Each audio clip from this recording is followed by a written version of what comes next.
नमस्कार दोस्तों, मेरा चैनल कथा भक्ति सागर में आप लोग का स्वागत है। आज हम कार्तिक माह में सुनने जाने वाले बहुत ही सुंदर कथा सुनेंगे, जो एक वेश्या और शालिग्राम भगवान की है। विष्णु भगवान का एक रूप शालिग्राम भी होता है, और जो गंडकी नदी है उसमें जितने भी पत्थर होते हैं वो सारे शालिग्राम पत्थर ही होते हैं। इसकी एक बहुत ही पौराणिक कथा है। एक गांव में एक वेश्या रहती थी। उसका नाम गंडकी था, और उसका प्रतिदिन का वही नियम था। शाम होते ही अपने सज सवर के हर अलग अलग पुरुषों के साथ संबंध बनाती थी। उसका वही प्रतिदिन का नियम था। उसी गांव में एक महात्मा आए, तो गांव वाले महात्मा के पास जा के अपना पूछने लगे कि क्या करने से जीवन आगे सुधार होगा, कैसे होगा।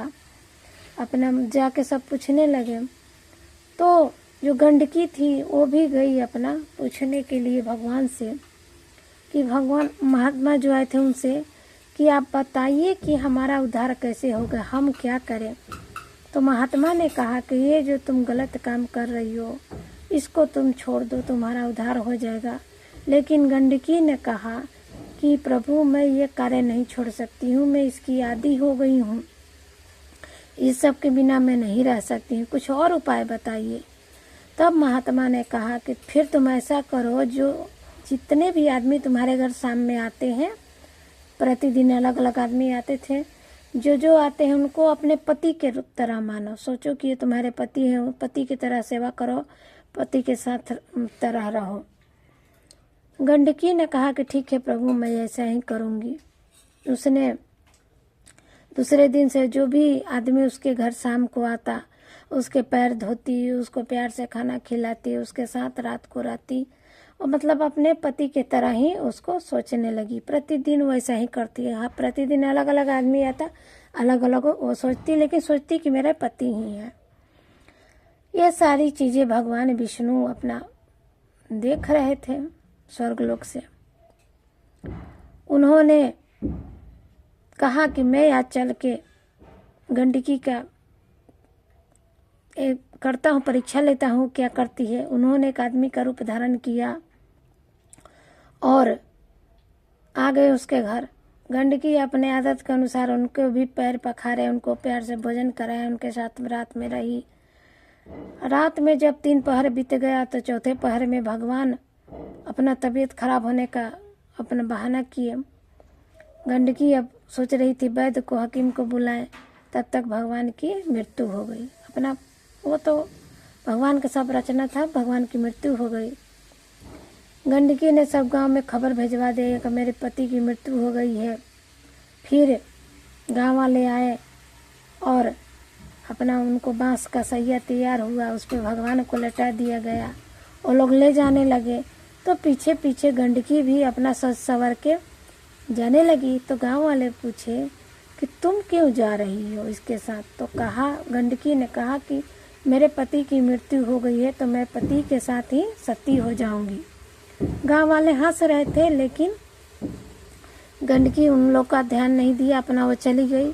जब गई गंडकी, अपना सैया पर वहाँ पर लेटा दिया गया, उस पे भी जाके गंडकी बैठ गई और भगवान का जो सिर था अपने गोद में ले लिया।